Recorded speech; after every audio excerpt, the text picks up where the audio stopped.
समन्ता चक्रवालेषु अत्रा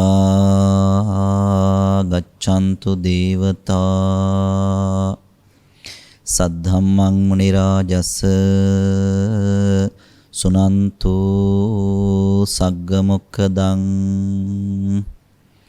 धम्मसवන කාලෝ අයං භදන්තා ධම්මස්සවන කාලෝ අයං භදන්තා ධම්මස්සවන කාලෝ අයං භදන්තා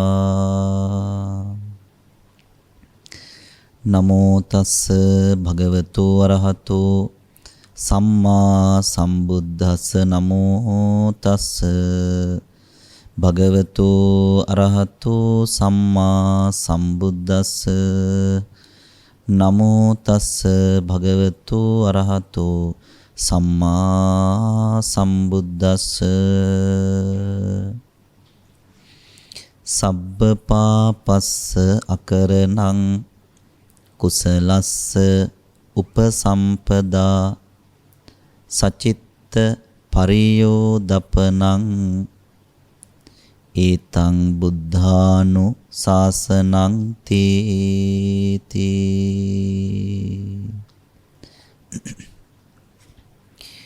අතිගෞරවාස්පද පරම පූජනීය මහා සංඝරත්නයන් අවසරයි උතුම් ධර්මානුශාසනාවේ දායකත්වයේ දරලා පුණ්‍ය කාලය වෙන් කරගන්න ගාමිණී එවැගේම රේණුකා එවැගේම සමන් චමිලා යන දුවදරුවන් ප්‍රධාන කොට ඇති මේ වෙලාවේ බණ අහන්න සූදානම් වෙන ඉඩකඩ වෙන් කරගන්න වාසනාවන්ත ගුණබර කාරුණික පින්තුනි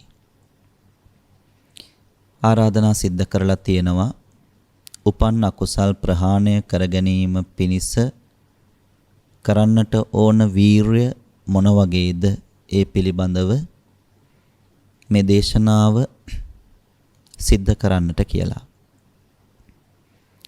ඒ වෙනුවෙන් අපි තෝරා ගන්නට යෙදුන ගාථා දේශනාව සූත්‍ර පිටකයේ එක තැනකට අදාළයි කියලා කියනවට වඩා සම්පූර්ණ බුද්ධ දේශනාව සම්පූර්ණ බුදුවරයෙක්ගේ දේශනාව කියලා කියනවා නම් මේ වෙලාවේ ඒක ගැලපෙනවා කියලායි අපි විශ්වාස කරන්නේ. සම්පූර්ණම බුදු කෙනෙක්ගේ දේශනාව බුදු කෙනෙක්ගේ අනුශාසනාව තමයි සබ්බපාපස්සකරණං කියන ගාථාව.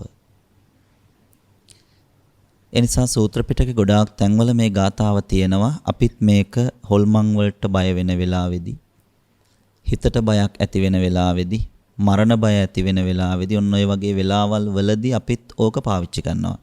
සබ්බපාපස්සකරණං ගාථාව. තවත් සමහර අය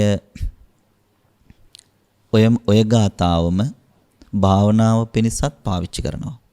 සබ්බපාපස්සකරණං කියන ගාථාව ඔස්සේ භාවනාව පිණිසත් තව සමහර පිරිසක් ඔය ගාථාව අරමුණු කරනවා. කොහොම හරි සූත්‍ර පිටකය තුළ බුදුරජාණන් වහන්සේ විසින් දේශනා කරලා තියෙන හැම සූත්‍ර දේශනාවකම අවසාන අරමුණ තමයි ගාථාවේ තියෙන්නේ. විනය පිටකය තුළ භාග්‍යවතුන් වහන්සේ පනවලා තියෙන විනය ශික්ෂා පදවල අවසාන අරමුණ තමයි ওই ගාථාව තුළ තියෙන්නේ. උන්වහන්සේලා කරන්න බලාපොරොත්තු වෙන දේ. අභිධර්ම පිටකය තුළ සිත විග්‍රහ කරන ආකාරය කරලා තියෙන ආකාරය පිළිබඳව යම් කෙනෙක් සොයනවා නම් ඒ ඔස්සේත් බලාපොරොත්තු වෙන්නේ ඔන්න ඔය කියන තත්වයමයි ඔය කියන ගාථාවේ තියෙන කරුණු ටිකමයි. එහෙනම් සූත්‍ර විනය අභිධර්ම කියන තුන් පිටකයම එක එල්ලේම සම්බන්ධ වෙනවා සබ්බපාපස්සකරණං කුසලස්ස උපසම්පදා කියන ගාථා දේශනාවට. මේක තමයි සියලුම බුදුරජාණන් වහන්සේලා ලෝක සත්‍යයට සිද්ධ කරන අනුශාසනාව. කවුරු හරි කෙනෙකුට ලොකුවට ධර්ම කරුණු කාරණා මතක තියාගන්න පුළුවන් කමක් නැත්නම් ලොකුවට පොතපත කියවන්න උවමනාවක් නැත්නම් ලොකුවට බණ අහන්නත් උවමනාවක් නැත්නම් මෙන්න මේ ගාථා දේශනාවෙන් තියෙන ධර්ම දේශනා දෙකක් තුනක් අහලා දැනගන්න කරන්න ඕන වැඩ ටික මොකද්ද කියලා. ඒ අහලා නිශ්ශබ්ද වෙලා කරන්න තියෙන වැඩ ටික කරනකොට මේ ගාථාවේ ඵලය ඕනම කෙනෙකුට ලැබෙනවා. ඉතින් ඒ නිසා සියලුම බුදුරජාණන් වහන්සේලාගේ අනුශාසනාව තමයි සබ්බපාපස්සකරණං කියන මේ ගාථා දේශනාව. පළවෙනි පේලිය සීලය කියන කොටසට අදාළ වෙන පේලිය. සබ්බ පාපස්ස අකරණං සීලය කියන කොටසට. පාප නැත්නම් පව් කියන වචනය ලොකු කුඩා හැම කෙනෙක්ම දන්නවා. පව් කරන්න එපා, පව් කතා කියන්න එපා, පව් වැඩවලට අත ගහන්න එපා, පව් වැඩවලට සහාය දෙන්න එපා. නිතරම අපි කවුරුත් කතා කරන දෙයක් එහෙනම්. ඒ කියන්නේ දරුමල්ලෝ පවා කියනවා පව් කියන වචන නැවත නැවත කියනවා. යම්කිසි වෙලාවක පවක් කරන්න හදනවා නම් ඒ කරන්න හදන පවෙන් වලකින එක සබ්බපාපස්සකරණං. කරන්න හදන පවෙන් වලකින එක. ඒ කියන්නේ මෙතෙක් කරපු දේවල් වලට වග කියන්නේ නැහැ. දැන් අපි හිතාගෙන ඉන්නවා නම් මෙහෙම නිවන් අවබෝධ කරගන්නට ඕන සංසාර ජීවිතේ පුරාවට අද මෙතෙක් කරපු ඔක්කොම පව්කම් දුරු කළා කියලා ඒක ධර්මයට එකඟ නැහැ. එහෙම එකක් නැහැ. ඒ නිසා සබ්බපාපස්ස කියන ගාථාවේ තියෙන්නේ මෙතෙක් දැන් ඉඳන්නේ කෙනෙක්ට හැදෙන්න ඕනේ. කවුරු හරි කෙනෙකුට හැදෙන මග තේරෙන්නේ නැත්නම් එයා හැදෙන මග අවබෝධ කරගන්නේ පස්සේ නම් එයාට හැදෙන මග තේරුම් ගන්න ලැබෙන්නේ හම්බ වෙන්නේ පස්සේ නම් අන්න එතන තමයි එයා හැදෙන තැන. එතන ඉඳන් තමයි එයා පටන් ගන්න ඕනේ. කවුරු හරි කෙනෙකුට හැදෙන මග හම්බ වෙලා තිබිද්දී හැදෙන මග තේරිලා තියෙද්දී පරණ හැදෙන්න කලින් කරපු දේවල් ඒව ගැන හිතා ඒව ගැන පසුතැවි ඉන්නවා නම් ඒක හැදෙන්න තියෙන මගට බාධාවක්. අපි සාමාන්‍යයෙන් පොඩි කාලේ ගොඩාක් වෙලාවට නොදැනුවත්කමට දේවල් කරලා තියෙනවා. අම්මගේ කොණ්ඩෙන් ඇදලා තියෙනවා, අම්මව කොනහලා තියෙනවා, අම්මව විකලා තියෙනවා, තාත්තගේ කොණ්ඩෙන් ඇදලා තියෙනවා, තාත්තව කොනහලා තියෙනවා, තාත්තව විකලා තියෙනවා. අපි ඒව දැන් හිතුවා කියලා දැන් මොකද කරන්නේ අපි ඒකට? දැන් අපිට ඒකට කරන්න දෙයක් නැහැ. අම්මව විකුවා තමයි නොදන්න කමට නොදැනුවත් කමට තේරුමක් නැති කමට අම්මව විකුවා තමයි. ඒත් ඉතින් දැන් අපි ඒක හිතුවා කියලා මොකද්ද තියෙන ඵලය? දැන් තේරුමක් නැහැ. දැන් අපි ආපහු ඒක හිත අපරාධෙ මං අම්මව විකුවේ දවස්වල අපරාධෙ මං අම්මව කෙනිත්තුවේ දවස්වල එහෙම කියා හිතා ඉන්න එක තේරුමක් නැහැ. ඒකේ ප්‍රතිඵලයක් නැහැ. ඒකේ තියෙන්නේ අතීතයේ පිළිබඳ ශෝක වීම. එහෙමනම් දැන් මොකද්ද කරන්න ඕනේ? දැන් අම්මට සලකන්න ඕනේ. මං ඒ කොනිත්තපු එක පව් නම් මට ඒ පව ගෙවන්න ඕනේ නම් මං ඒ විකපු එක පව් නම් පව් කියලා තමයි අපි කියන එකක් නෙවෙයි මේ පින්වතුන්ගේ කටවචනේ තියෙන එකක්. පව් කියන එක පින්වතුන් හැම වෙලෙම කියන පව් නම් ගෙවන්න ඕනේ කියලා. අපි එහෙමනම් එහෙම හිතමුකෝ. කොනිත්තපු එක පව් නම් ඒ පව මං ගෙවන්න ඕන නම් විකපු එක පව් නම් ඒ පව මං ගෙවන්න ඕන නම් දැන් අපි ඒ කොනිත්තපු ඒවා විකපු ඒවා ගැන හිතලා හරියන්නේ ඉඳලා හරියන්නේ. එහෙනම් දැන් සලකන්න ඕනේ. එහෙනම් සබ්බපාපස්සකරණං කියන ගාථාවත් ඒ වගේම තමයි. පළවෙනි පේලියත් ඒ වගේම තමයි. සියලු පව් දුරු කරන්න වෙලාවක් කියනවා තේරෙන වෙලාවෙ ඉඳලා. සියලු පව් දුරු කරන්න මහන්සි වෙන්න. සියලු පව් සිද්ධ වෙන්නේ කොහෙන්ද? සියලු පව් සිද්ධ වෙන්නේ වැඩිපුර කයනුයි වචනයයි. හිතගෙන පස්සේ කතා කරමු. එතන නිෂ්පාදනාගාරණේ එතන නිෂ්පාදනය කරන්නේවනේ මෙහෙන් බෙදා හරින්නේ. හිත තමයි නිෂ්පාදනය කරන්නේ. හිත ඇතුළ නිෂ්පාදනය කරනවා ලෝභය, ක්‍රෝධය, ව්‍යාපාදය, මිත්‍යා දෘෂ්ටිය හිත ඇතුළ නිෂ්පාදනය කරනවා. නිෂ්පාදනය කරලා එයා බෙදා හරිනවා. වචනෙන් බෙදා හරිනවා, අතින් බෙදා හරිනවා. ඉතින් ඒ නිසා මිච්ඡා සතිය, මිච්ඡා සමාධිය ගොඩාක්ම නරකයි කියලා බුදුහාමුදුරෝ දේශනා කරන්නේ. මිච්ඡා සතියට, මිච්ඡා සමාධියටපත් වුණොතින් එහෙම කයින් කරන ඒ වගේම වචනයෙන් කියන දේවල් ඔක්කොම මිච්ඡාවට අයිති වෙනවා. බුදුහාමුදුරුවෝ ගැනත් උනත් වචනයෙන් මිච්ඡාව කියන්න පුළුවන්. සමහර වෙලාවට බුදුහාමුදුරුවෝ ගැන පුළුවන්. ධර්මයේ ගැන උනත් වචනයෙන් මිච්ඡාව කියන්න පුළුවන්. ඒක කියන්නේ ධර්මය අධර්මය කරනවා කියලා. ඒ කියන්නේ ධර්මයේ බොරු විදියට තමන්ගේ හිතුමනාපෙට, තමන්ගේ හිතු කැමැත්තට කියා දෙනවා. ඒකට කියනවා ධර්මයේ අධර්මය කරනවා කියලා. එතකොට මිච්ඡා සතියට, මිච්ඡා සමාධියට වැටුනොත් එහෙම මිච්ඡා දෘෂ්ටිය ඔස්සේ එයා ධර්මය අධර්මය කරන කෙනෙක් වෙනවා. ඒ නිසා එහෙමනම් මේ පව කියලා කියන්නේ වැරද්ද. එහෙමනම් අපිට තේරෙනවා නම් වැරද්ද වැරදි කියලා එහෙනම් සබ්බපාපස් අකරණං කියන තැනින් කයෙන් සිදුවන වැරදි නතර කරන්න මහන්සි වෙන්න ඕනේ. එතකොට මේ ගාථාවට කොටස්කාරයෙක් වෙනවා අපි. සියලු බුදුහාමුදුරුවරු කියපු දේ අනුගමනය කරන කෙනෙක් වෙනවා අපි. හැම පවක්ම කයින් සිද්ධ වෙන හැම පවක්ම නතර කරන්න මහන්සි වෙන්න ඕනේ. ගිහි ජීවිතේ ඉන්න අයගේ කයින් සිද්ධ වෙන පව් තුනක් වගේ තියෙනවා. පාණාතිපාතා, අදින්නාදානා, කාමීසු මිච්ඡාචාරා. ඔය කියන අකුසල් තුන ගිහි ජීවිතේ ඉන්න කෙනෙකුට පරිස්සම් වෙන්න ඕන ඔය තුනෙන්. දසසිල් පාවිච්චි කරන කෙනෙක්, අටසිල් පාවිච්චි කරන කෙනෙක්, එතන සිල්පද වැඩි ප්‍රමාණයක් තියෙන හින්දා එතන ඊට වඩා වැඩි ප්‍රමාණයක් තියෙනවා. කයෙන් පරිස්සම් වෙන්න ඕන දේවල්. ඉතින් බුදුහාමුදුර එහෙමනම් දේශනා කරන්නේ වැරදි සිද්ධ වෙන්නේ, පව් සිද්ධ වෙන්නේ කයෙන් වචනයෙන් වැඩිපුර හිතලා ඒ තැන් දෙකෙන් තමයි කරන්නේ. එහෙමනම් පළමුවෙන්ම කය වචනය දෙක සංවර කරගන්න ඕනි. කය වචනය දෙක සංවර කරගන්නේ කොහොමද? කරන්න හිතෙනවා, කරන්නේ නැහැ. මොකද තාම අපි හිත පැත්තට හැරුණේ නැහැ. එතන නිෂ්පාදනාකාර නිෂ්පාදන එහෙම්මමයි. එයා දිගින් දිගටම නැවත නැවත එයාගේ නිෂ්පාදනයන් සිද්ධ කරනවා. ඒ නිසා අපි තාම හිත පැත්තට හැරිලා නැහැ. අපි දැන් හදන්නේ හිත ඇතුලේ හැදෙන දේ කය වචනය දෙකෙන් හිතන්නේ නැතිව එළියට පිට වෙන එක නතර කරගන්න.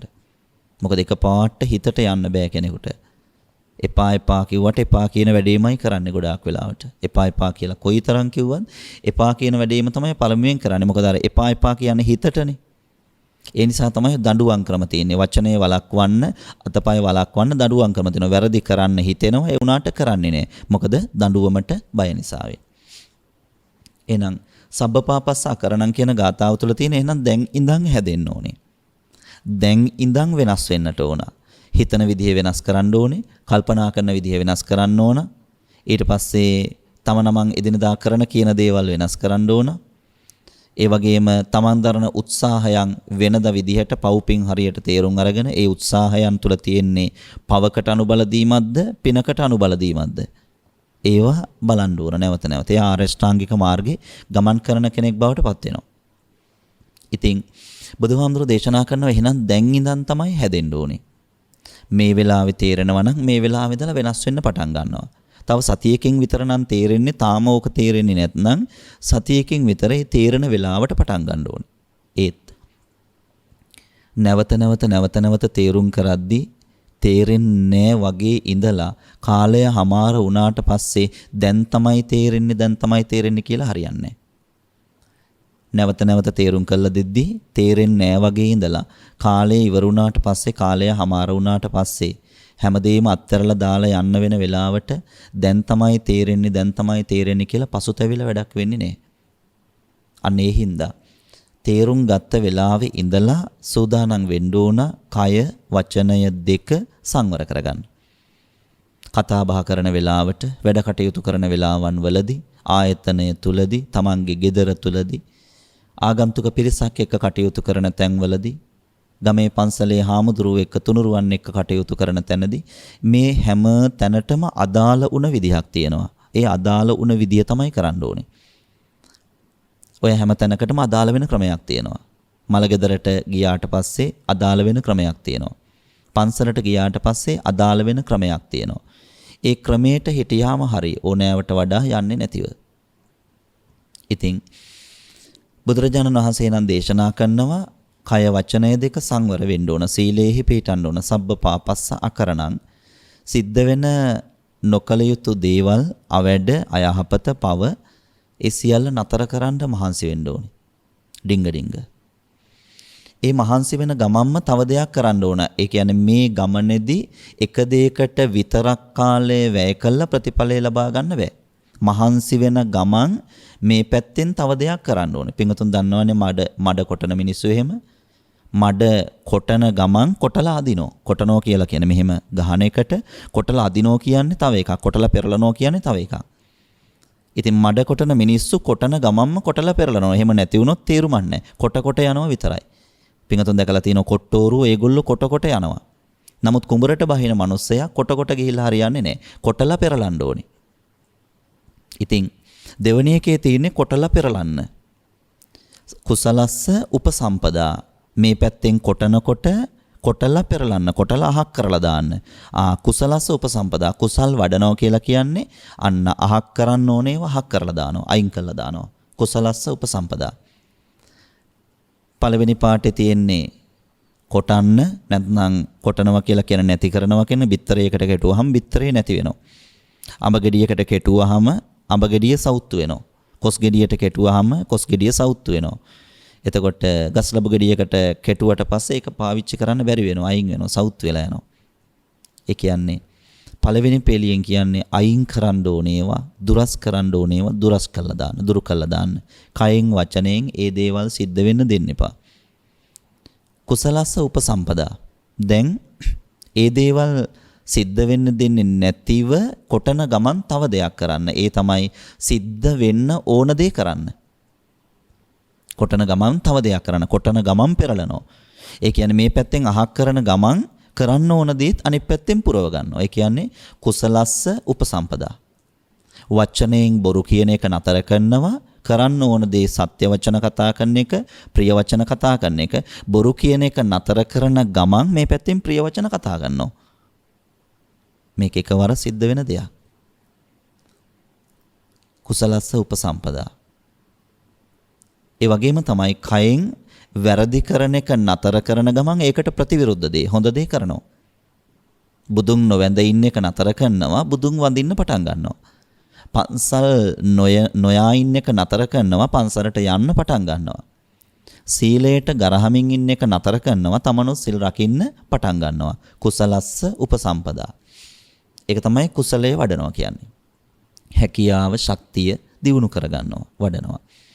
සචිත්ත පරියෝදපණං. ඔන්න තුන් වෙනුව ඔය කියන කොටස් දෙක සිද්ධ කරගද්දී තුන් වෙනුව අපි එනවා ප්‍රබලම තැනට. ඒ කියන්නේ නිෂ්පාදනාගාරයට. අතින්, පයින්, කටින්, වචනයෙන් කියන කරන ඒවා නතර කරලා නොකල යුතු දේ නොකර ඉඳලා කල යුතු දේ කරන්න සූදානම් වෙන අපි දැන් එනවා නිෂ්පාදනාගාරයට. ඒ කියන්නේ හිත ළඟට. අතින් කරන්න ඕනේව නිෂ්පාදනය කරලා බෙදා හරින්නේ හිත. ගහන ඒවා, ඇඟිල්ල උස්සන ඒවා, තරවටු කරන ඒවා හිතලා නැත්නම් කල්පනා කරවලා බෙදා හරින්නේ ඇඟිල්ලෙන්. ඊට පස්සේ එතන නිෂ්පාදනය කළා බෙදා හරින ඒවා එළියට යන වචනයෙන්. නරක වචන, කැත වචන, හිස් වචන, පිලුණු වචන, දඩබ්බර වචනයෙන් එළියට යනවා. සචිත්ත පරියෝදපණං කියලා කියන්නේ මෙන්න මේ නිෂ්පාදනාගාරය තුල කරන නිෂ්පාදනය නතර කරනවා. කයින් වචනයෙන් එළියට යන විදිහට නිෂ්පාදනාගාරය තුල කරන නිෂ්පාදනය නතර කරනවා. ඒ නිෂ්පාදනය නතර කරන්න පුළුවන්කම ලැබෙන්නේ මිත්‍යා දෘෂ්ටියෙන් සම්මා දිට්ඨියට එනකොට. මෙච්චර දවසක් හිටියේ මේවා තමයි කරන්නට ඕනේ කියලා. ඒකට කියන්නේ මිච්ඡා දෘෂ්ටිය. කයින් කරන අකුසල්, වචනයෙන් කරන අකුසල් කරන්න උත්සාහ කළා. ඒකට කියන්නේ මිච්ඡා දෘෂ්ටිය. එතකොට මෙතෙන්දී අනෙක් පැත්තට හැරෙනකොට දෘෂ්ටිය වෙනස් වෙනවා. එයා මිච්ඡා දෘෂ්ටියෙන් සම්මා දිට්ඨියටපත් වෙනවා. හිත දමනය කරනවා කියලා කියන්නේ ඒකයි. සම්මා දිට්ඨියටපත් වෙන ගමන් සම්මා දිට්ඨිය ඔස්සේ යා ගමනක් යනවා. ඒ ගමන යනකොට කතා කරන්න වෙලාව අඩුයි, කරන්න වැඩ අඩුයි. එක එක්කෙනා ඒ ගමන ඉක්මන් කරගන්න විදිහ එක එක්කෙනාට වෙනස්. සමහර උදවිය ඉන්නවා ඒගොල්ලන්ට කොහෙත්ම කතා කරන්න දෙයක් නැහැ. අවශ්‍යම දෙයක් විතරයි තියෙන්නේ. අවශ්‍යම දේ විතරයි කතා කරන්නේ. කෙටියෙන් උත්තර දී යුතු තැනට කෙටියෙන් උත්තර දෙනවා. දිගට උත්තර දී යුතු තැන දිගට උත්තර දෙනවා. උත්තර නොදිය යුතු හැම තැනම නිශ්ශබ්දව ඉන්නවා. උත්තර දෙන්න වෙන දේවල් හදාගන්නෙත් නැහැ. උත්තර දෙන්න වෙන දේවල් හදාගන්නේ නැතිව නිශ්ශබ්දව ඉන්නවා. සචිත්ත පරියෝදපණ. නිශ්ශබ්දව ඉන්නේ නිකම්ම නෙවෙයි. ඒ කියන්නේ නිකං කාලය වැය කරන්න, නිකං කාලය මිඩංගු කරන්න නිකං ඉන්නව නෙවෙයි. ඒ නිකං ඉන්න ගමන් ඇතුලෙන් අර ඇතුලේ ආම්පන්න ටික ඇතුලේ මැෂින් එක සම්පූර්ණ වෙනත් නිර්මාණයක් කරන්න අරගෙන යනවා. ඒක පුළුවන්කම තියෙන්නේ හොඳට පරිකල්පන ශක්තිය තියන අයට. මම මෙහෙම උදාහරණයක් දෙන්නම්. ඉස්සර එක කිරිපිටි විකුණන ආයතනයක වෙළඳ දැන්වීමක් තිබුණා. ඒ වෙළඳ දැන්වීම තමයි පුංචි දරුවා මේ අම්මා අඳිනවා පූසෙක්ගේ මූණක්. අම්මා පූසගේ මූණ ඇඳලා පස්සේ අම්මා ලියනවා CAT කියලා. දරුවා මොකක්ද කරන්නේ? පූසගේ මූණ දිහා දරුවා දෙපාරක් බලලා දරුවා අඳිනවා පූසගේ මූණට ඉහළින් සිංහයෙක්ගේ ස්වභාවය. ඇඳලා දරුවා ලියනවා LION lion කියලා. අන්න ඒ වගේ තමයි පරිකල්පන ශක්තිය කියන්නේ. එතකොට මෙතනදී තමන් බලනවා හිත දිහා බලාගෙන වෙන වැඩක් කරනවා. හැමෝම මේ වැඩේ කරනවා. එක එක්කෙනා වැය කරන කාලයේ වෙනස් බවක් තියෙනවා. සමහරු කරන්නේ මාසෙකට එකපාරයි. මේ හිතේ මේ නිෂ්පාදනය කරන්න ඕන පැත්ත සියලු බුදවරු අනුශාසනා කළ පැත්ත කරන්න එළඹෙන්නේ මාසෙකට එකපාරයි. හැබැයි මොකක් හෝ හුරුවකට සංසාරගත හුරුවකට මාසෙකට එකපාරක් විතරක් කරන්න හුරු වෙලා තියෙන දේ මාසෙකට එකපාරක් කරලා නතර වෙන්න එපා. අපි හැම වෙලේදීම මොනවා හරි දෙයක් තියෙනවා නම් ඒක ඊළඟ ජීවිතේට අරගෙන යන්න හරිය ඩිංගක් දියුණු කරගන්න ඕනනේ. ඒ නිසා හැම මාසෙම උපන් දවසේ ඉඳලා හැම මාසෙම එකපාරක් කරන දේ මාසෙකට දෙපාරක් කරන්න මහන්සි වෙන්න. ඒකට කියන්නේ උපන් කුසල් වැඩි දියුණු කරනවා කියලා. සසර හුරුවට මොනවා හරි දෙයක් කරන්න පුළුවන්කම ලැබිලා තියෙනවා. ඒත් ඒ රේඛාවෙම ඉන්න එපා. ඒ රේඛාවෙන් ඉහළට යන්න, ඒ කියන්නේ ඒ මට්ටමෙන්ම ඉන්න එපා. ඒ මට්ටමෙන් ඉහළට යන්න උපන් කුසල් වැඩි දියුණු කරනවා කියන්නේ ඒකයි. සංසාර හුරුව මේ ජීවිතේදී ඒ තරමින්ම තියෙන්න දෙන්නෙත් නැතුව, ඒ තරමින් පහළට වැටෙන්න දෙන්නෙත් නැතුව තව ඩිංගක් වැඩි කරනවා. එකපාරක් සිල් ගන්න කෙනෙක් දෙපාරක් සිල් ගන්නවා. එක ශික්ෂාපදයක් විතරක් රකින්න කෙනෙක් ශික්ෂාපද දෙකක් රකිනවා. මේ ටික කියන්නේ එහෙමවත් උත්සාහවත් වෙන්න ඕනේනේ. අර එකම සරල රේඛාවක ඉන්න උදවිය එහෙමවත් ඩිංග උත්සාහවත් වෙන්න ඕන. එතකොට ඔය තව ඉස්සරහට යන්න තියෙන කෝටි ප්‍රකෝටි ගාණක් භව වලින් එකක් හරි බිඳෙයිනේ. ඒකමත් ලොකු දෙයක් පින්වතුනි. ඕක බිඳීගෙන එනවනේ පින්වතුනි. ඒක බිඳීගෙන එන්නේ මෙතනින් හදාගෙන යන දේවල් නතර කරනකොට. මෙහෙන් හදන් යන්න බැරි වෙනකොට, මෙහෙන් හදාගෙන යන එක නතර කරනකොට අරහෙන් බිඳීගෙන එනවා. ඉතින් බුදු පියාණන් වහන්සේ නම් මේ තුන්වෙනුව දේශනා කරන්නේ මෙතන නිෂ්පාදනය වන දේවල් වෙනස් කරන්න. නිෂ්පාදනය කරපු දේවල් මෙතෙක් වෙනස් කරන්න. ඒකට කියන්නේ කුසලස් උපසම්පදා. සචිත්ත පරියෝධපණං. ඒකට කියන්නේ ඇතුළ සම්පූර්ණ වෙනස් කරලා හිත දමනය කරන තත්වයට එනවා. මේක සාගරය වගේ දේශනාවක් පින්වතුනි. මේ ගාතාවත් සාගරය වගේ ගාතාවක්. ඉතින් සියලුම බුදුරජාණන් වහන්සේලගේ අනුශාසනාව ඔන්න ඔය වැඩ තුන පාස් කරගන්න එක. කවුරු හරි කෙනෙකුට මේ වැඩ තුන පාස් කරගන්න පුළුවන්කම තියෙනවා නම් මේ වැඩ තුන හරියට පාස් වුණොතින් එහෙම ඒ වැඩ තුන පාස් වන කෙනාට ලැබෙන උපාධිය, ගෞරව උපාධිය තමයි අරහත් කියලා කියන්නේ. රහත් ඵලය. මේ වැඩ තුන පාස් වෙන්න ඕන. ගොඩක් වෙලාවට තුනෙන් එකක්වත් පාස් වෙන්නේ නැහැ. හරි අඩුයි මේ ප්‍රවණතාවය. මොකද යෙදෙන්න වෙලාව ගොඩාක් අඩුයි. යෙදෙන්න වෙලාව අඩු වෙන්න හේතුව තමයි බාහිර බන්ධන, බාහිර බලවේග වැඩි. බාහිර බලවේග වැඩි වෙනකොට අභ්‍යන්තරයේ දෙයක් Tamanට කරගන්න අමාරුයි. බාහිර බලවේග කියන්නේ කෙලෙස්, අභ්‍යන්තරය කියන්නේ හිත. බාහිර බලවේග වැඩි වෙනකොට අභ්‍යන්තරය හැම වෙලෙම නොසන්සුන් වෙනවා. ඒ කියන්නේ අල්ලගත්ත දේවල් සහ රකින්න දේවල් වැඩි වෙනකොට හැම වෙලෙදිම හිත ඒවම පරිස්සම් කර ඉන්නවා. පරිස්සම් කරන ඒවා හිතින් ආවර්ජනා කරනවා. දැන් දොර තාම වැහිලා ඇති, ජනේලෙ තාම වැහිලා ඇති, කවුරුවත් ගෙට ඇතුල් වෙලා නැතුව ඇති, කවුරුවත් එන්න නැතුව ඇති. ඒ පරිස්සම් කරන දේවල් නැවත නැවත හිතින් ආවර්ජනය කර හිත යම්කිසි අභ්‍යාසයක යෙදෙනවා. ඒ අභ්‍යාසය අකුසල්. ඒ නිසා පන්සලට ගොඩ වෙනකොට හැමදේම අමතක කරලා දාන්න. තියෙන දේවල් ගෙදරට යනකොට තියෙන්නත් පුළුවන්, ගෙදරට යනකොට තියෙන දේවල් නැති වෙන්නත් පුළුවන්. පන්සලට ගියහම ඒ ධර්මතාවය මෙනෙහි කරන්න. ඒකත් හොඳයි. බෝධිය ළඟ වාඩි වෙලා නිකං හරයකට නැති දේවල් කතා කර ඉන්නවට වඩා මල් ඩිංග හදන ගමන් බුදුපහන පත්තු කරන ගමන් හිතන්න තියෙන දේවල් මම යනකොට තියෙන්නත් පුළුවන්, නැති වෙන්නත් පුළුවන්. මං ඕන එකකට ඔට්ටුයි. මාසයකට සැරයක් විතර එහෙමවත් පුරුදු කරගන්න පිංගතුනි. මධ්‍යම ප්‍රතිපදාවට එන්න එහෙමවත් පුරුදු කරගන්න. අටලෝ දහමෙන් අකම්පිත කෙනෙක් වෙන්න එහෙමවත් පුරුදු කරගන්න ඕනේ. ඩිංග ඩිංග. තියෙන දේවල් තිබුණත් එකයි නැතත් එකයි කියන එකනේ. තිබුණත් එකයි නැතත් එකයි. පිංගුතුන් සමහර වෙලාවට ජීවිතේ එහෙම තීරණ වලට එනවා. එහෙම තීරණ වලට ඇවිල්ලා සමහර වෙලාවට හිත හදා ගන්නවා. ඒත් හදාගෙන ආපහු තව සැරයක් ඒ වගේ දෙයක්ම අල්ල ගන්නවා. ඒ කියන්නේ එහෙම හිත හදා ගන්න වෙන දෙයක් ආපහු අල්ල ගන්නවා. අල්ලගෙන ආපහු ඒ දේ සිද්ධ වෙනකොට ආයි හිත හදා ගන්නවා. හිත හදා ගන්න ගමන් ආයි තව ඒ වගේ දෙයක් අල්ල ගන්නවා. කාම තණ්හා, භව තණ්හා, විභව තණ්හා. ඔය ඔස්සේ හදා ගන්නවා. අන්න ඒකයිනේ මේක ලිහෙන්නේ නැත්තේ පින්වතුනි. මේක ලිහෙන්නේ නැති වෙන්න හේතුව තමයි හිත හදා ගන්නවා. හිත හදා ගන්න ගමන්ම ආපහු දෙයක් අල්ල ගන්නවා. තිබුණත් එකයි නැතත් එකයි. දැන් කොහොමත් එකයි. නැති දේ නැති වුණානේ. අන්න ඒ විදිහට තමයි අපි කියන්නේ. නැති දේ නැති වුණානේ. කවදා තිබුණත් නැති වෙනවනේ. ඕවා ඔහොම තමයි.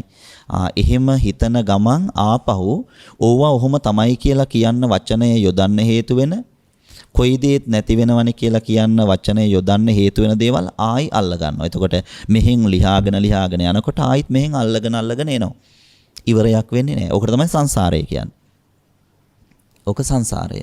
සබ්බ පාපස්සා කරණං කුසලස්ස උපසම්පදා සචිත්ත පරියෝදපණං. දැන් හිතට අවධානය යොමු කර බලන්නේ සංසාරය නතර කරන විදිහ. සිතට නැවත අවධානය යොමු කර කරන්නේ සසර නතර කරන වැඩපිළිවෙල. යම්කිසි කෙනෙකුට මෙහෙම පුළුවන් නම් දවසේ 24ම පැයම බැරි වෙන්න පුළුවන්. හැබැයි දවසේ 24 පැයෙන් එක විනාඩි 5ක් එක විනාඩි 10ක් කාම ලෝකෙට තියෙන බැඳීම් වලින් හිත මුදව ගන්න පුරුදු කරන්න පුළුවන් නම් කාම ලෝකෙට තියෙන බැඳීම් වලින් හිත මුදව ගන්න පුරුදු කරන්න පුළුවන් නම් ඒ කාම ලෝකෙට තියෙන බැඳීම් කියලා ගත්තට පස්සේ අස්සක් මුල්ලක් නැර ගොඩාක් පැතිරලා යනවා. ඒ බැඳීම් වලින් ප්‍රබලම බැඳීම ගත්තාම හරි. කාම ලෝකයට අදාළ වෙන බැඳීම් වලින් දැනට අල්ලගෙන තියෙන ප්‍රබලම බැඳීම අරගත්තට පස්සේ හරි. ඒ අරගෙන ඉවර වෙලා අන්න ඒ ප්‍රබලම බැඳීම හිතන් නැතුව පැයක් ඉන්න පුළුවන් නම් තමන්ට පැයක් ඉන්න පුළුවන් කියලා උත්සාහ නිකම්ම වෙන්නේ නැහැ. ඒකට මොකකාරී යෙදෙන්න ඕන. වෙන වැඩක යෙදෙන්න ඕන. දෙයක් අමතක වෙන්න, දෙයක් අමතක කරන්න තව වැඩක යෙදෙන්න ඕනේ. හැබැයි ඒ යෙදෙන වැඩේ තුල අර අමතක කරන්න හදන දේ ආපහු මතකයට ආවත් ගැටලුවක් නැති වෙන වැඩක් වෙන්න ඕනේ. ධර්මතාවයේ තේරුම් ගන්නවා කියන එක. එතකොට තමන්ට පුළුවන් වෙන්න ඕනේ එහෙනම් දෙයක් අමතක කරන්න ඒ අමතක කරන්න හදන දේ තුල තියෙන ඇත්ත පැහැදිලි කරන දෙයක් කරන්න වෙනවා. එතකොට තමන්ට ජයග්‍රහණයක් අත් කරගන්න පුළුවන්. කාම වස්තුන් වලින් පැයකට හිත මුදවන්න. කාම වස්තුන් වලින් පැය 2කට හිත මුදවන්න. පැයකට පුළුවන් අය පැයයි විනාඩි 5කට උත්සාහවත් කරවන්න. කාම වස්තුන් වලින් හිත ගලවන්න, ඈත් කරන්න. ඈත් කරන්න තියෙන්නේ ක්‍රමයක් තියෙනවා. ඒ ක්‍රමය තමයි සෑම දේම පොළොවට පස් වෙනවා කියලා හිතන්න. සෑම දේම පොළොවට පස් වෙනවා. සෑම දේම මට අහිමි වෙනවා. හොඳට හිතන්න ආපහු. සතියට කිහිප වරක් හිතන්න නැවත පැයක් විතර නිසල්මන් වෙලා. කාම ලෝකෙන් හිත ගලවලා පැයක් විතර නැවත හිතන්න. සෑම දේම අත්හැරෙනවා. සෑම දේම මට අයිති නැති වෙනවා. අනාත්ම කියන්නේ ඒක තමයි. අයිතිය ගිලිහෙනවා. අයිතිය නැති වෙනවා. මම කියලා හදාගෙන ඉන්න සංඥාවේ අයිතියක් නැති වෙනවා. මගේ කියලා හදාගෙන ඉන්න සංඥාවේ අයිතියක් නැති වෙනවා. අයිතිය ගිලිහෙනවා. අයිතිය නැති වෙනවා. මේක නැවත හිතන්න පුළුවන් නම් ඒක කොච්චර ජයග්‍රහණයක්ද පින්වතුනි. අයිතිය නැති වෙනවා, අයිතිය ගිලිහෙනවා කියලා අයිති වෙලා තියෙන දේවල් ගැන හිතන්න පුළුවන් නම් ඒක කොයිතරම් ජයග්‍රහණයක්ද. ඒකට තමයි කුසල් උපදවනවා. ඒ වගේම උපන් අකුසල් ප්‍රහාණය කරනවා. අයිතිය තියෙනවා කියලා හිතන ගතිය ප්‍රහාණය කරනවා. අයිතිය තියෙනවා කියලා හිතන ගතිය ඇත්තක් නෑ. මම මාව රවට්ටා ගැනීමක් මේ කරගෙන තියෙන්නේ කියලා අයිතිය තියෙනවා කියන ගතිය ප්‍රහාණය කරනවා. අයිති නෑ කියන ගතිය උත්සාහවත් කරනවා. එතෙන්දි සිද්ධ වෙන්නේ තමන්ගේ හිත দমনය වෙනවා. තමන්ගේ හිතට ඇත්ත තේරුම් යනවා. තමන්ගේ හිත ඇත්ත තේරුම් ගන්න මහන්සි වෙනවා. ඇත්ත තේරුම් ගන්නකොට මිනිස්සු මොකද කරන්නේ? ඇත්ත තේරුම් ගන්නකොට කලබල වෙන්නේ මෝඩ මිනිස්සු. ඇත්ත තේරුම් ගන්නකොට කැතිපොළ උස්සගෙන යන්නේ මෝඩ මිනිස්සු. ඇත්ත දකිද්දී කටට ආපු වචන කියාගෙන ගිහිල්ලා රණ්ඩු සරුවල් හදාගන්නේ මෝඩ මිනිස්සු. අඥානයෝ වෙන්න එපා, මෝඩයෝ වෙන්න එපා, පින්වතුනි බාලයෝ වෙන්න එපා. බුදුරජාණන් වහන්සේගේ ධර්මයේ තියෙන කාලෙක ඉපදිලා අඥානයෝ වෙන්න නැතුව, මෝඩයෝ වෙන්න නැතුව, බාලයෝ වෙන්නේ නැතිව ඇත්ත තේරුම් ගන්න ඕනේ. ඇත්ත තේරෙනකොට පින්වතුනි අන්න තියෙනවා මහා මංගල සූත්‍රයේ අන්තිම ගාථාව.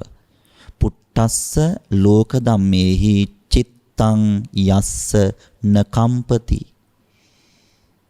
අන්න අටලෝ දහමට අදාළ වෙන ධර්මතාවයට හිත මධ්‍යස්ත වෙනවා කියනවා. කම්පාවටපත් වෙන්නේ නැහැ කියනවා. එයාට පුළුවන්ලු අශෝකං විරජං කේමං රජස් නැති, ශෝක නැති තැනකට හිතපත් කරගන්න එයාට පුළුවන්කම ලැබෙනවලු. එතකොට මංගල සූත්‍රය තුල බුදුරජාණන් වහන්සේ නම් දේශනා කරලා තියෙන්නේ ශෝක රහිත වන තැනකට පාර කපා ගන්න විදිය පිළිබඳව. ඒ වගේම රජස් නැති තැනකට පාර කපා ගන්න විදිය පිළිබඳව. රජස් කියන්නේ කෙලෙස්, කෙලෙස් නැති තැනකට පාර කපා ගන්න විදිය පිළිබඳවයි දේශනා කරලා තියෙන්නේ. එහෙමනම් පින්වතුන්ට තේරෙනවා සබ්බපාපස්ස අකරණං කියන ගාතාව කරන්න ඕන දෙයක් මිසක මැතිරිය යුතු ගාතාවක් නෙවෙයි කියලා. තථාගත බුදුරජාණන් වහන්සේ හැම වෙලෙදිම අපිට දේශනා කළා තියෙන්නේ කරන්නට ඕන වැඩපිළිවෙලක් ගැන. එහෙම නැතිව නැවත නැවත කියවිය යුතු වැඩපිළිවෙලක් නෙවෙයි, කරන්නට ඕන වැඩපිළිවෙලක් ගැනයි බුදුහාමුදුරන් අනුශාසනා කරන්නේ. ඒ කරන්නට ඕන වැඩපිළිවෙල පිළිබඳවයි මේ සියලු බුදුවරයාණන් වහන්සේලාගේ දේශනාව තුළ භාග්‍යතුන් වහන්සේ නම් අනුශාසනා කරලා සිද්ධ කරලා තියෙන්නේ. ඉතින් පින්වතුන්ට එහෙමනම් කල්පනා වෙන්න ඕන සබ්බපාපස්ස අකරණං කියන ගාථාව යම් කිසි විදිහකින් තමන් භාවිත කරනවා කියලා කියන්නේ තමන් මෙතෙක් කරගෙන ආපු අකුසල්, මෙතෙක් කරගෙන ආපු පව් හෙමින් සීරුවට නැති කරන්න, දුරු කරන්න මහන්සි වෙනවා කියන එක. ඒ විතරක් නෙවෙයි. ධර්මතාවයේ පිළිබඳව කල්පනා කරන, ධර්මතාවයේ පිළිබඳව හිතන්න, හිත යොදවන එක. අකුසල් දුරු කළා හිත යොදවනවා. ඒ කියන්නේ කයෙන් වචනයෙන් සංවර වෙනවා. සීලය තුලින් කරන්නේ කය වචනය දෙකේ සංවර වීම. සංවර වීම සිද්ධ වෙනවා හිත වැඩිවීමටපත් කරගන්නවා. හිත වඩන කෙනෙක්ට සිද්ධ වෙනවා ඊළඟට පින්වතුනි ලෝක ධාතුව තුල තියෙන හැම දෙයකටම අදාළ වුණ తত্ত্বය, අදාළ වුණ ස්වභාවය මෙනෙහි කරන්න වෙනවා. අන්න ඒකට තමයි අපි අර කාම ලෝකෙන් ඈත් වෙලා ඩිංග හිත ඈත් කළා තදින්ම බැඳිලා තියෙන කාම වස්තුන් වලට තියෙන ඇල්ම දුරු කරන්න, නැති කරන්න මහන්සි වෙලා අපි බලනවා ලෝක ධාතුවට අදාළ වෙන දේ මොනවද කියලා. දැනට යම්කිසි කෙනෙකුට ලෝක ධාතුවට අදාළ වෙන දේ බලන්න පුළුවන් කමක් නැහැ නම් ඒ නැති වෙන්න හේතුව කාම ලෝකේ බැඳීම් වැඩි කියන එක. පරිස්සම් කරන්න දේවල්, රකින්න දේවල්, නැවත නැවත හිතන්න දේවල්, හොදන්න, අපුල්ලන්න, අතුල්ලන්න, කැතගුණ වත ගන්න, ඒවට අදාළ වෙන දේවල් ප්‍රමාණය ඉක්මවා ගිහිල්ලා නම් අන්න එතකොට ලෝක ධාතුවට අදාළ වෙන ධර්මතාවය Tamanට මෙනෙහි කරන්න බැරිකම හැදෙනවා. හේතුව එයා කාම ලෝකයට ගැති වෙලා ඉන්න කෙනෙක්. කාම ලෝකයට ගැති වෙලා ඉන්න කෙනෙකුට, කාම ලෝකේ ගැතිකම් කරන කෙනෙකුට නිවන ප්‍රත්‍යක්ෂ කරගන්න අමාරුයි. ඒ හින්දා කාම ලෝකවල ගැතිකම් කරන අය, කාම ලෝකවලට නැවත නැවත ඇලිලා ඉන්න ගතියනේ ගැතිකම් කරනවා කියලා කියන්නේ. කාම ලෝකවලට ගැතිකම් කරන අය තේරුම් ගන්න ඕන, උත්සාහවත් වෙන්න ඕන කාමයේ ආදීනව පිළිබඳව මෙනෙහි කරන්න. කාමයේ ආදීනව මොන වගේද? ඒකත් අපිට තේරුම් ගන්නට අවශ්‍ය කරන දෙයක්. කාම වස්තුන් වල ආදීනව මොන වගේද? කාම වස්තුන් වල තියෙන ආදීනවය තමයි හිතේ නොසන්සුන් බව හදන එක. හිතේ නොසන්සුන් බව කියන්නේ හිත නොසන්සුන් වුණාට පස්සේ නිදා ගන්න බෑ. නිින්ද යන්නේ නැත්නම් හිත එයාගේ නොසන්සුන්, හිත නොසන්සුන් වෙලා තියෙන්නේ කාම වස්තුවක් නිසා. අන්න කාම වස්තුවේ සතුට හදන්නේ. කාම වස්තුවෙන් සතුට උපදවන්නේ නැහැ. කාම වස්තුව නිසාවෙන් හැම වෙලෙම හදන්නේ හිත ඇතුලේ නොසන්සුන් බව. කාමවස්තුවක් නිසාවෙන් නොසන්සුන් බව හදනකොට නිින්ද යන්නේ නැහැ. කාමවස්තුන් නිසාවෙන් හිත නොසන්සුන් නොවෙනකොට සුඛං සුපති. හොඳට නිින්ද යනවා. කාමවස්තුන් වලින් හිත නොසන්සුන් වෙනකොට හොඳට ඇහැරෙන්නේ බය වෙලා. වරක් නෙවෙයි දෙවරක් නෙවෙයි සමහර වෙලාවට නිදාගත්ත වෙලේ ඉඳලා බොහෝ වාරයක් ආපහු ඇහැරෙනවා. බය වෙලා ඇහැරෙනවා. වතුර තිබහා හැදිලා ඇහැරෙනවා. කෑ ගහගෙන ඇහැරෙනවා. මොකද හේතුව? කාම ලෝකේ කාම වස්තුන් එක්ක හිත නොසන්සුන් කරගෙන. එහෙමනම් කාම වස්තුන් එක්ක හිත නොසන්සුන් කරගද්දි නිින්ද යන්නෙත් නෑ. කාම වස්තුන් එක්ක හිත නොසන්සුන් කරගද්දි ඇහැරෙන්නෙත් නෑ හොඳට. කාම වස්තුන් එක්ක හිත නොසන්සුන් කරගන්නකොට ඊළඟට සිද්ධ වෙන දේ තමයි පාප සුපින පේන්නේ. පෞකාර හීන, පව් හීන පේන්නේ. හිතලා බැලුවොත් එහෙම ඊරෑ ඉඳලා සති දෙකක් එහාට කල්පනා කරලා බැලුවොත් එහෙම හොඳට බලන්නකො දානයක් දුන්න වෙලාවක් එහෙම පෙනුනද කියලා හිතට. හීන පෙනුනේ නැත්නම් ඩිංගක් කල්පනා කරලා බලන්න පන්සලට ගිහිල්ලා බුදුන් වඳිනවා එහෙම පෙනුනද හිතට. හීන බලපුවත්තු ඩිංගක් කල්පනා කරලා බලන්න නැති බැරි කෙනෙකුට අතමිට මොලවන් ඉන්න දෙයක් දෙන හීන එහෙම දැක්කද පහුගිය මාසෙ පුරාවට. එහෙම ඒවා පෙනුනේ නෑ. පෙනුනේ මොනවද? හීනෙන් පෙනුනේත් සවාරි ගහන ඒවා සමහර වෙලාවට. හීනෙන් පේන්නේ කට්ටියත් එක්ක සිරීපාදේ තමයි යන්නේ. සිරීපාදේ ගියාට යන්නේ කට්ටියත් එක්ක. හීනෙන් පේන්නේ කට්ටියත් එක්ක සවාරි ගහන ඒවා පින්වතුනි. ශ්‍රීපාද පද්මයට පස්සේ හිත යන්නේ මුලින්ම හිත යන්නේ සීත ගඟුලට. කට්ටියත් එක්ක සීත ගඟුලේ නාපු විදිහ. කට්ටියත් එක්ක ඉදිකටු පානේ නූල් ඔතපු විදිහ. එතෙන්දී කට්ටිය එක්ක කතා බහ කරගත්ත දේවල්. හිතරි දෙන්න කියවුන වචන. කියවුන කටකැඩිච්ච වචන කියලානේ කියන්නේ මිනිස්සු කියන්නේ. අන්න බලන්න. හිත නොසන්සුන් වෙනකොට පිංගතුන්ට තේරෙනවනේ. කාම වස්තුන් එක්ක හිත ඇලෙනකොට පිංගතුන්ට තේරෙනවනේ. පෞකාර හීන පේනවා. සුභ හීන පේන්නේ නැහැ. හොඳ හීන පේන්නේ නැහැ. ඒ විතරක් නෙවෙයි හිත නොසන්සුන් වෙනකොට මනුස්සයින්ට ප්‍රිය වෙන්නෙත් නැහැ. ගෙදර මිනිස්සුන්ටත් ප්‍රිය නැහැ. මොන වෙලාවෙත් බුම්ම ගත්ත ගමන්. ඇයි? හිත නොසන්සුන් වෙලා. මොනව නිසාද? කාම වස්තුවක් නිසා. එක්ක ජීවි, එක්ක අජීවි, එක්ක රස්සාව, එක්ක බිරිඳ, එක්ක දරුවෙක් මොනවා හරි ප්‍රශ්නයක් නිසා හිත නොසන්සුන් වෙලා මනුස්සානම් පියෝහෝති. මිනිස්සුන්ට ප්‍රිය වෙන්නේ නැහැ. කාම වස්තුන් එක්ක හිත නොසන්සුන් කරගත්තට පස්සේ මිනිස්සුන්ට අප්‍රිය වෙනවා. මනුස්සානම් පියෝහෝති කියන මෙත්තානිසංස සූත්‍රයේ තියෙන පාඩය වෙනස් වෙනවා. අප්‍රිය වෙනවා. මූණ බලන්න කැත හිතෙනවා. ආපෝ උදේ පාන්දරට ඔය පුම්ම ගත්ත මූණ නම් පේන්නේ පාය කියලා. ඕව බලන්න නැතුව දොර වහ ගන්නව යාන්තම් පේනවා නම් අර බලන්නකෝ. කාම වස්තුන් එක්ක හිත නොසන්සුන් කරගත්තාම නේද එහෙනම් වැටවල් මායින් වලට මිනිස්සු රණ්ඩු වෙලා මූණට මූණ බලන්න නැතුව ඉන්නේ. සුහදව කතා බහ කරලා විසඳ ගන්න පුළුවන් වුණ තැන් සුහදතාවය නොසුහද බවටකට අරගෙන ගිහිල්ලා රණ්ඩු සරුවල් හදාගෙන ජීවිත කාලයක් තරහ පරිමහමා ඉන්නේ කාම වස්තුන් වලින් හිත නොසන්සුන් වෙලා කාමයෙන් නොසන්සුන් වෙලා කැමැත්තෙන් අගතියට ගිහිල්ලා ඒක ඕනෙමයිම කියන ගතියනේ කැමැත්තෙන් අගතියට යනවා කියන්නේ ඕනෙමයි කාටවත් දෙන්නේ කාටවත් අයිති වෙන්න දෙන්නේ මටම ඕනෙමයි භවයෙන් භවයට උපතෙන් උපතට ජාතියෙන් ජාතියට මගේමයි මටම ඕනෙමයි ඔන්න අගතිය. ඕක තමයි අගතිය. ලැබුණ දේ පරිහරණය කරලා සංසාර කර්ම ශක්තියට හදාගත්ත බැඳීම තුල සුහදත්වයෙන් කටයුතු කරලා ඒ බැඳීමත් හිතින් අරින්නේ නැතිව අගතියට ගිහිල්ලා ඕනෙමයි කියනවා කියන්නේ අගතියනේ පිංගතුනි. කාම වස්තුන් වලින් හිත නොසන්සුන් වෙනකොට මොනවා හරි දෙයකින් අගතියට ගිහින් නැද්ද? ඡන්ද දෝෂ බය මෝහ සතර අගතිය. ඕවා එකකට එකක් කොච්චර ගැලපෙනවද පිංගතුනි? ධර්මයේ හැම තැනම තියෙන නිවෙන්න මාර්ගය හැම ගාතාවකම තියෙන්නේ නිවීමේ මාර්ගය. ඔය බලන්න කාම වස්තුන් වලින් හිත අගතියටපත් වුණාට පස්සේ මිනිස්සුන්ට ප්‍රිය වෙන්නේ මිනිස්සුන්ට අප්‍රිය වෙනවා. කාම වස්තුන් වලින් හිත අගතියටපත් වුණාට පස්සේ අමනුස්සයින්ටත් අප්‍රිය වෙනවා. ඇයි? කොයි වෙලාවෙත් කා කොටා ගන්න චේතනාවන්මයි හැදෙන්නේ. කොයි වෙලාවෙත් අනුන්ගේ ඕපදූපයන්මයි කතා කරන්නේ. මනුස්ස ලෝකේ විතරක් නෙවෙයි ඕවට අකමැති මිනිස්සු අමනුස්ස ලෝකවලත් ඉන්නවා. මනුස්ස ලෝකෙත් ඉන්නවා. මෙහෙම කියනවා අනේ අනුන්ගේ දේවල් අපිට වැඩන්නේ. අනේ ඕව මා එක්ක කතා කරන්න එපා. අනේ ඔය කතාව අපි ඔතනින් නතර කරමු. අර බලන්න මනුස්ස ලෝකෙත් ඉන්නවා. ඒ කියන විදිහට අනුන්ගේ දේවල් නොසොයන ගතිය මනුස්ස ලෝකෙන් එහා ලෝකවලට ගියහමත් පිහිටනවා. මොකද ඒ කුසලයක් නේ ඒක. ඒක කුසලයක්.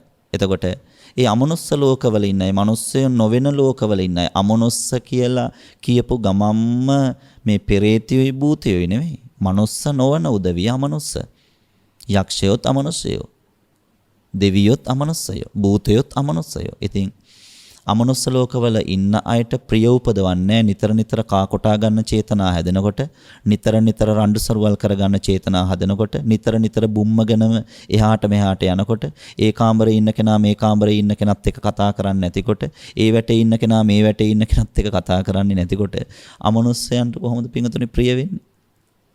කෙලෙස් වලින්, ද්වේෂයෙන් හිත උද්දමවාගෙන ඉන්න මිනිස්සුන්ව අමනුස්සයින්ට ප්‍රිය වෙන්නේ කොහොමද? කරණීය මෙත්ත සූත්‍රයේ තියෙන්නේ කෙලෙස් වලින් හිත උදුමවා ගැනීමක් නෙවෙයිනේ.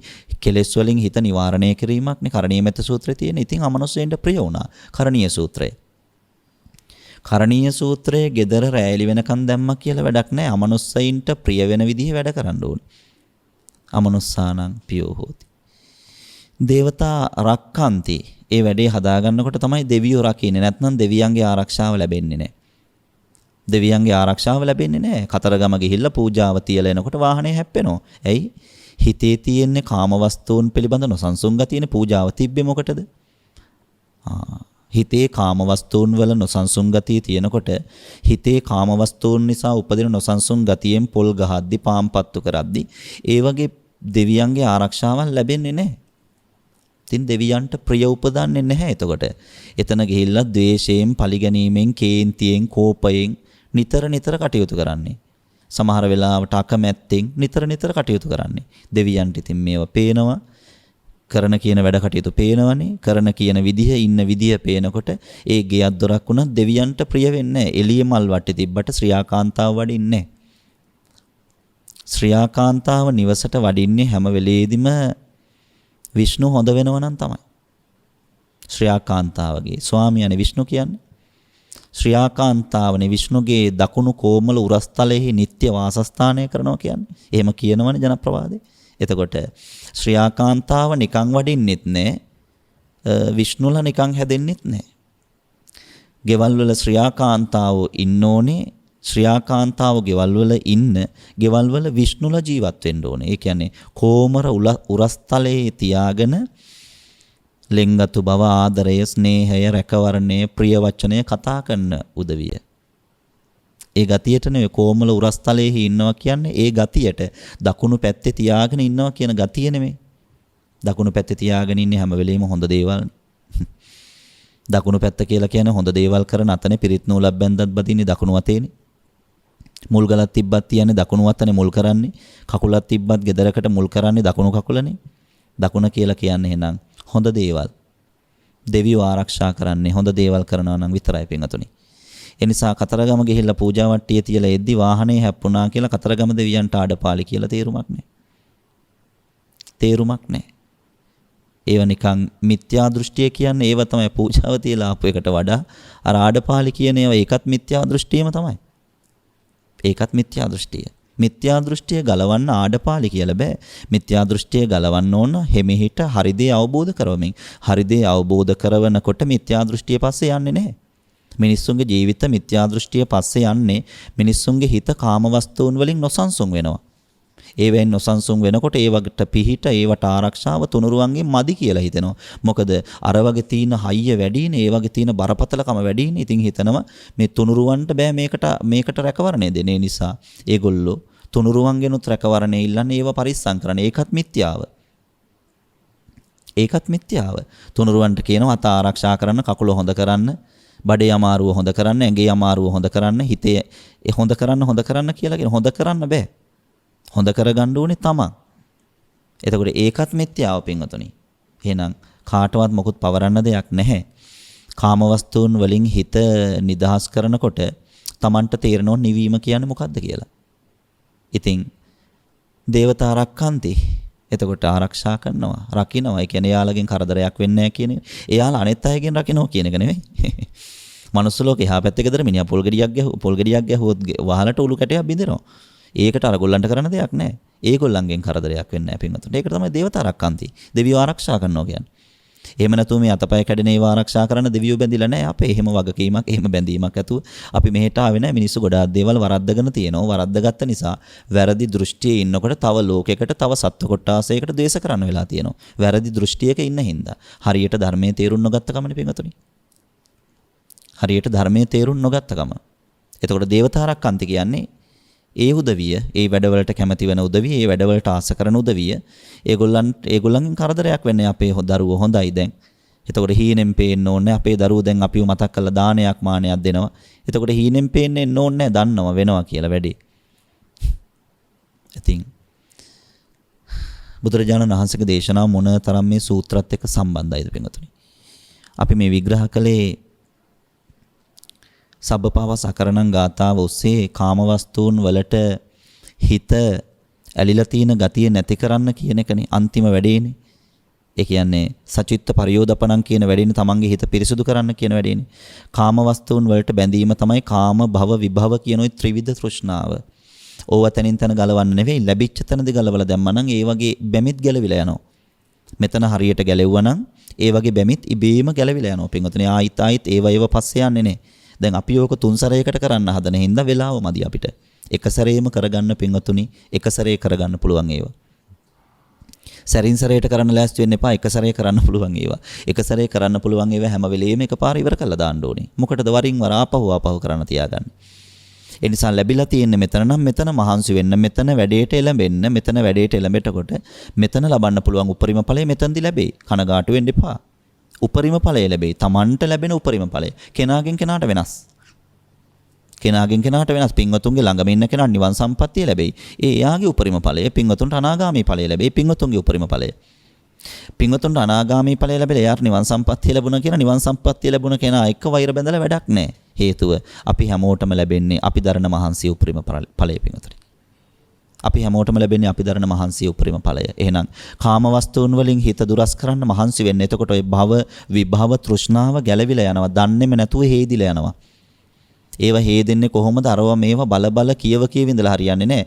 වැඩේ කරද්දි දන්නේම නැතුව හේදිලා ගැලවිලා යනවා පින්වතුනි. පින්වතුන් දන්නවනේ සමහර ගස් කොළන් එහෙම අයින් කරන්න ගලවන්න තිබුණ ඒවා. පින්වතුන්ට වැඩදායක වෙනවා සමහර ගස් ගැලවිලා වැටෙද්දී. ඒ ගහ ගලවන්න මම හිටියේ සල්ලි දීලා ගලවන්න හිටපේ කොන්න හුලඟින් ගැලවිලා ගිහිල්ලා එහෙම කියනවා. මේකත් ඒ වගේම තමයි පින්වතුනි. එක තැනක ඉඳලා හරියට වැඩේ කරනකොට ආයි තනින් තන කරන්න ඕනේ. එක තැනකින් එකවරකින් වැඩේ යහවර කරගන්න පුළුවන්. සචිත්ත පරියෝදපණං කියලා කිව්වේ ඒකයි. කාම වස්තුන් නිසාවෙන් හිත පීඩාවට පත් කරගන්න එපා. කාම වස්තුන් නිසාවෙන් හිත පීඩාවට පත් කරගන්නකොට අපි හැමෝම නොසන්සුන් පින්වතුනි. එහෙනම් භාග්‍යතුන් වහන්සේ මෙතනදී මතක් කරන්නේ සුළුපටු කාරණාවක් නෙවෙයි කියලා තේරෙනවා. ඒ නිසා කාම වස්තුන් වලින් හිත ඔත්පල කරගන්නේ නැතිව කාම වස්තුන් වල ඇත්ත ගතිය පිළිබඳව මෙනෙහි කරන්න ගත්තනම් මේ කොයි දේත් අපිට ඉවස ගන්න, උහුල ගන්න, දරා ගන්න පුළුවන්කම තියෙනවා. අඬන්නේ නැතිව, කම්පා වෙන්නේ නැතිව, අනේ කියන්නේ නැතුව දරා ගන්න පුළුවන් නම් තමයි ඒ දරා ගැනීම තමයි උතුම්ම දරා ගැනීම කියන්නේ. අනේ කිය දරාගත්තට වැඩක් නැහැ. මොකද එතන ලෝභයක් තියෙනවනේ. අනේ කියන වචනේ ලෝභය තියෙනවා. ලෝභකම, අනේ අපරාදේ. ලෝභකම තියෙනවා බලන්නකො. අනේ අපරාදේ. අනේ ඇයි ගියේ? ලෝභකම තියෙනවා. අනේ ඇයි නැති වුනේ? ලෝභකම තියෙනවා. අනේ අපරාදේ මැරුණේ? ලෝභකම තියෙනවා. අනේ කියන වචනයත් එක්ක එන දරා ගැනීමට අපි ලොකු තැනක් දෙන්නේ නැහැ.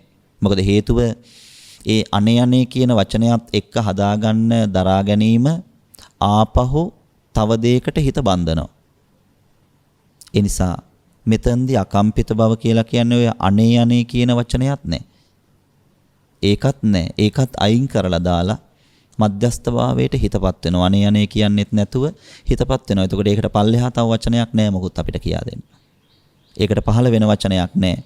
මොකද හේතුව සම්මුති සමාජයේම දරාගත්තා කියලා කියන්නේ අනේ කිය. තාමත් දරා ගන්නව හාමුදුරනේ මම ඒත් අනේ ආයෙත් කියනවා. ඒත් අනේ කියලා ආපහු කියනවා. ඉතින් ඔන්න ඔය කියන ගතියත් නැති කරන්න කොහොමද පුළුවන්කම තියෙන්නේ? ධර්මතාවය මෙනෙහි කරනකොට තමයි ඔය කියන ගතිය නැති කරන්න පුළුවන්කම තියෙන්නේ. ධර්මතාවය කියලා කියන්නේ ඇති වෙන නැති වෙන ස්වභාවයනේ. ඇති වෙන නැති වෙන ස්වභාවය. ඇති වෙන නැති වෙන ස්වභාවයට මැදට පොඩි ආටෝපයක් තියෙනවා. පවතින කියලා වචනයක්.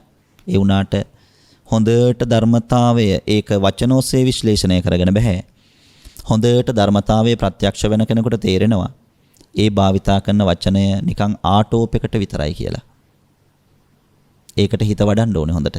ඒ භාවිතා කරන වචනේ ඇත්තටම තේරුමක් නැහැ. ඒ වචනය භාවිතා නොකළ යුතුයි. නොකලට කමක් නැහැ කියන තත්වය තේරෙනවා.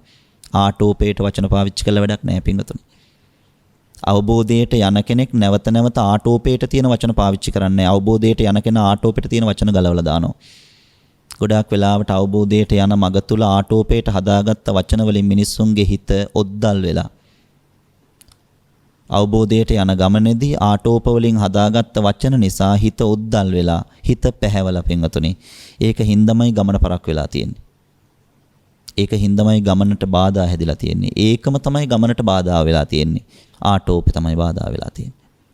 ඉතින් විපරිණාම කියන ස්වභාවය ආටෝපයක් බව එහාට යනකොට තේරෙනවා. හිත වඩනකොට තේරෙනවා. එතකොට තියෙන දේ තමයි එහෙනම් ඇති වෙන නැති වෙන ස්වභාවය.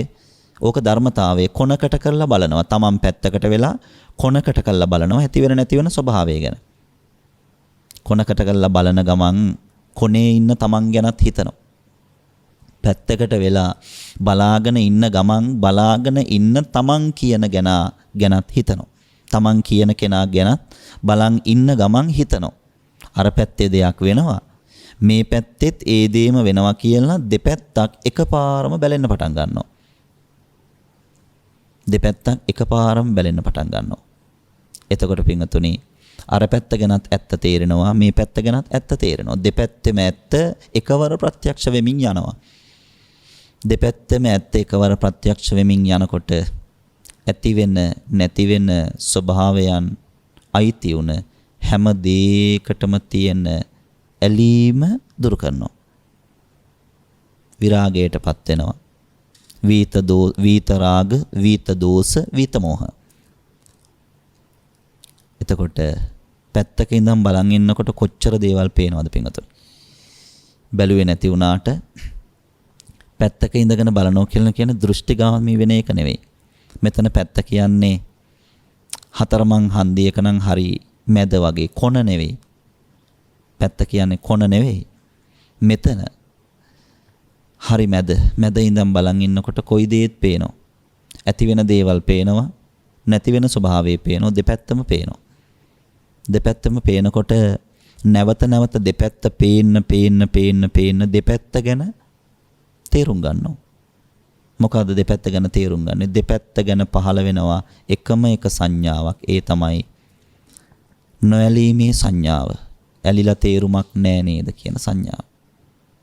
ඒ සංඥාව ඔස්සේ නැවත නැවත හිත පෝෂණය කරද්දී, ඒ සංඥාව ඔස්සේ නැවත නැවත හිත පුහුණු කරද්දී ඒ කෙනාට ඒ සංඥාවත් නිරුද්ධ වෙලා යන්න පුළුවන් තත්ත්වයට හිතපත් වෙනවා.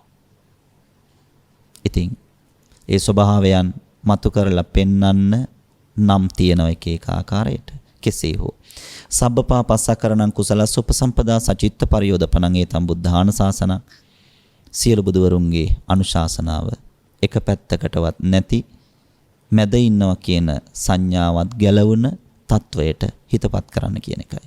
පින්වත් ඔබට මේ උපකාර වුණා වූ ගාථා දේශනාව ඒ වෙනුවෙන් ශක්තියක් හිතට අස්වැසිල්ලක් ශක්තියක් වෙන්නට කියලා ප්‍රාර්ථනා කරනවා. මේ ගමන තුල කොයියම් හරි තැනකදී පින්කුසල් මෝරනවද? ඒ පින්කුසල් මෝරන්නා වූ හෝරාව වේලාව පැමිණෙනවද? ඒ මොහොත තුල සහ මුලින්ම අවබෝධ විය යුතු සෑම සියලු දේම ප්‍රත්‍යක්ෂව අවබෝධ වෙත්වා කියන ප්‍රාර්ථනාව සිද්ධ කරනවා. එසේ ප්‍රාර්ථනා සිද්ධ කරමින් අද දවසේදී සබ්බපාපස්සකරණං කියන සම්බුද්ධානුශාසනාව මුල් කරගෙන ගාථා දේශනාව ඔස්සේ හිතේ සමාධිය වෙනුවෙන් අවශ්‍ය මාර්ගය අපි කෙටියෙන් මතු කරන්නට යෙදුණා. එහෙමනම් උපන් අකුසල් ප්‍රහාණය කිරීම පිණිස එවැගේම නූපන් කුසල් ඉපදවීම පිණිස කටයුතු කළ යුතු ආකාරය ගැන කෙටි අනුශාසනාවක් කරන්නට කියලායි අපිට ආරාධනා කළේ. එහෙමනම් අද මේ උතුම් ධර්මානුශාසනාවේ දායකත්වය ගාමිණී රේණුකා සමන් චමිලා යන දුවදරුවන් විසින් දරනු ලබනවා. 2022 ජනවාරි මාසේ 13 වන දින 85 වෙනි ජන්මදිනයේ යෙදෙන දොඩංගොඩ ජයාන නිවසේ පදිංචිව සිටින විශ්‍රාමලත් පාඨශාලාචාර්ණී UKDJ ජයසිංහ මෑණියන්ට සිත පැතීමේ මූලික කර්මුණ පෙරදරිව මේ උතුම් ධර්මදේශනාව දායකත්වයේ බාරගෙන කටයුතු කරනවා. ඉතින් මේ උතුම් පින්කමේ ශක්ති බල මහිමයෙන් එතුමියට නිදුක් නිරෝගී සුවපත් භාවයේ චිරජීවනයේ සැලසේවා කියලා ප්‍රාර්ථනා කරනවා. ජනවාරි මාසයේ ජන්මදිනයේ යෙදෙන දරුමුණුබුරම් මිනිබිරියන් ඒ වගේම ජනවාරි මාස 3 වෙනි දින ජන්මදිනයේ යෙදුන කරුණාරත්න 5 වෙනි දින ජන්මදිනයේ යෙදුන මෙල්බන් හිපදිංචි තිසල් 6 වෙනි දින ජන්මදිනයේ යෙදුන ජයසිංහ 7 වෙනි දින ජන්මදිනයේ යෙදුන යසසී ජයසිංහ 25 වෙනි දින ජන්මදිනයේ යෙදෙන සචින් ජයසිංහ කියන හැම දිනාටම සුවපත් භාවය ප්‍රාර්ථනා කරනවා. ජනවාරි මාසයේ උපන් දිනයේ සමරන හැම දිනාටම සුවපත් භාවය ප්‍රාර්ථනා කරනවා. මේවා හොඳ පින්කම් පවුලේ හැම දෙනාගේම දින ටික එකතු කරගෙන හැමෝටම ආශිර්වාද වෙන හොඳ පින්කමක් මේ පින්කම. මේ විදිහට තමයි අපි ටික ටික හරි මේ පැතිවලට යමු වෙන්න ඕනේ. අවුරුදු 91ක් ආයු වින්දනය කළ 2020 අගෝස්තු මාසේ 5 වෙනි දින පරලෝසපත්වන්ට යෙදුන ජයන නිවසේ පදිංචිව සිටි විශ්‍රාමලත් ගම්මුලා දෑනි සර්ප විෂ විශේෂඥ ආයුර්වේද බාහිර කතිකාචාර්ය හා විවාහ උපැන්න හා මරණ රෙජිස්ට්‍රාර් UKDH ජයසිංහ රාලහාම්පියතුමන්ටත් ජයසිංහ පවුලට සම්බන්ධ වී මියගිය සිරු ඥාතීන්ටත් මේ උතුම් ධර්ම දානමය පුණ්‍ය කර්මයේ ආශිර්වාදය ලැබේවා. භව ගමන වහවහාම අවසන්ව උතුම් නිවන් සම්පත් අවබෝධ වේවා කියන ප්‍රාර්ථනාව සිද්ධ කරන අනුශාසනාව කළ අපටත් මේ පින්පෙත්වල ආශිර්වාදේ ප්‍රාර්ථනා කරන අනුශාසනාව ශ්‍රවණය කළා වූ ලොකු කුඩා හැම දිනාටමත් ආශිර්වාද ප්‍රාර්ථනා කරනවා. එසේ ප්‍රාර්ථනා කරමින් අද මේ උතුම් පින්කමේ දායකත්වයේ ගාමිණී රේණුකා සමන් චමිලා යන දුවදරුවන් විසින් දරනු ලබනවා. එහෙමනම් සමන්ත චක්කවාලේසු කියන දේවතා ආරාධනාව සමග අල්පේශාක්‍ය මහේශාක්‍ය සම්‍යක් දෘෂ්ටික ඉෂ්ට දේවතාවරු දේවතාවියන් ප්‍රධාන යම් තාක් දේව දේවී සමූහය ඔබෙන් මගෙන් අපෙන් පින් අනුමෝදන් වන්න කැමැත්තක් බලාපොරොත්තුවක් ඇතිව වැඩ ඉන්නවද? එසේ පුණ්‍යානුමෝදනාවන් ලබන්න කැමැති වන දේව දේවී සමූහයා මේ පින්පෙත් අත්පත් වේවා අනුමෝදන් වෙත්වා. පුණ්‍යානුමෝදනාවන් ලබන දෙවියෝ ඔබට අභිවෘද්ධිය ප්‍රාර්ථනා කරත්වා ආශිර්වාද කරත්වා. දෙවියන්ට නිවන් සම්පත් පිණිස මේ පින් උපකාර වේවා කියලා සාදු කියලා ප්‍රාර්ථනා කරමු. මිය පරලොව යන්නට යෙදුණු වර්ග පරම්පරාවල ඥාති හිත මිත්‍රාදීන් මෙනෙහි කරගන්න ඔබ නම් ගොස් සිහිපත් කරගන්නා වූ ඇත්තන්ටත් ඒ වගේම ඔබ නමින් මෙලවහල සියලු සංසාරගත ඥාතීන්ටත් ඒ වගේම අප පැවිදි වුණපත් කළ ආචාර්ය උපාධ්‍යයන් වහන්සේලාටත් ඔබ අපි හැම දෙනාගේ මව්දෙමව්පියන් නමින් මෙලවහල සියලු ඥාතීන්ටත් මේ පින්පෙත් අනුමෝදන් කරම අනුමෝදන් වෙත්වා. පුණ්‍යානුමෝදනාවන් ලබන්නා වූ කෙනෙක් වන්නේ නම් මේ පින් අනුමෝදන් සුවපත් වේවා. වහවහාම මොහොතක උතුම් සිව්සස් දහම අවබෝධ කරත්වා කියලා ප්‍රාර්ථනා කරමු. ධර්මානුශාසනාව ශ්‍රවණය කළ පින්වතුන්ටත් මේ සියලු පින්පෙත් වල ආශිර්වාදය ලැබේවා. මේ මනුස්ස ජීවිතය තුළ තව තවත් පින් කුසල් වඩන්නට ආයුෂ ශක්තිය ලැබේවා. නිරෝගී සම්පන්නිය ලැබේවා. හැමදෙනාගේම ප්‍රාර්ථනා අධිෂ්ඨාන සිද්ධ වේවා. පින්වත් ඔබ හැමදෙනාටම මේ උතුම් ධර්මානුශාසනාව ශ්‍රවණය කිරීමේ කුසල මහිමයෙන් පුණ්‍ය මහිමයන් කුසල මහිමයන් මෝරන්නා වූ හෝරාවක වේලාවක මොහොතක ඔබට උතුම් ධර්ම අවබෝධය ලැබේවා කියන ප්‍රාර්ථනාව සිද්ධ කරනවා. ධර්ම ශ්‍රවණය කළ පින්වතුන්ට ධර්මානුශාසනාව පවත්වන්නට යෙදුණු අපටත් සම්මා සම්බුද්ධත්වයේ පසේ බුදු බව මහරහත් භාවයේ කියන තුන්තරා බෝධියෙන් පින්වතුන් ප්‍රාර්ථනා කරන අරමුණු කරන අප ප්‍රාර්ථනා කරන අරමුණු කරන නිර්වාණ බෝධියක් වෙනවද? එකේ නිර්වාණ බෝධියට පැමිණ ජාතියක් ජරාවක් ව්‍යාධියක් මරණයක් නැති සදාකාලික සුව ඇති අමා මහ නිවනින් සැනසීම පිණිස මේ මහානිසංසදායක කුසල කර්මය හේතු වේවා වාසනා වේවයි සිතා සාදර සිතින් යුක්තව චිත්ත ප්‍රීතියෙන් සාදු කියා පින් අනුමෝදන් විය යුතුය. ආකාසට්ටා චුම්මට්ටා දේවානාගා මහිද්దికා පුඤ්ඤන්තං අනුමෝදිතවා චිරන් රක්칸තු ලෝක සාසනං. ආකාසට්ටා චුම්මට්ටා දේවානාගා මහිද්దికා පුඤ්ඤන්තං අනුමෝදිතවා චිරන් රක්칸තු ලෝක සාසනං. ආකාසට්ටා චුම්මට්ටා දේවානාගා මහිද්దికා පුඤ්ඤන්තං අනුමෝදිතවා චිරං රක්ඛන්තු ලෝක සාසනං. දේශක්ඛයෝ නිබ්බානං